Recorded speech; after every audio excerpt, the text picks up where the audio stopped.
దుప్పి కోసం ఎదురు చూస్తున్నాడు.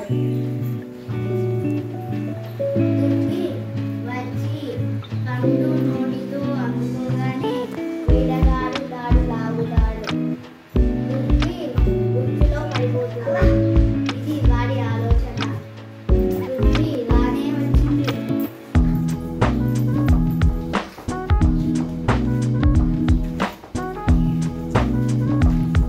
ఆగింది.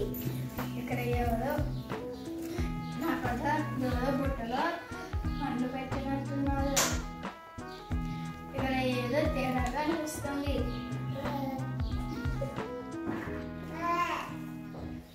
పండ్లు బాగా మగ్గి తీయని వాసన వస్తుంది.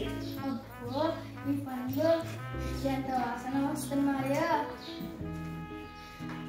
కానీ ఇక్కడ బుట్టలో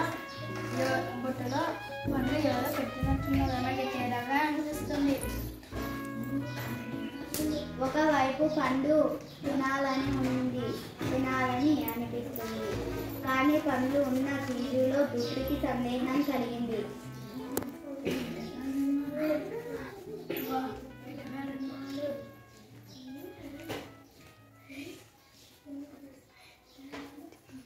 ఓ చెట్టు, నువ్వు ఎందుకు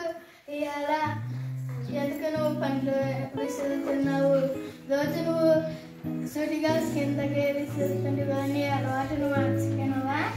సరే, నాకని నీ అలవాటుని మార్చేసుకుంటాను. ఇప్పటి నుంచి నన్ను ఇటుకి రానుకో.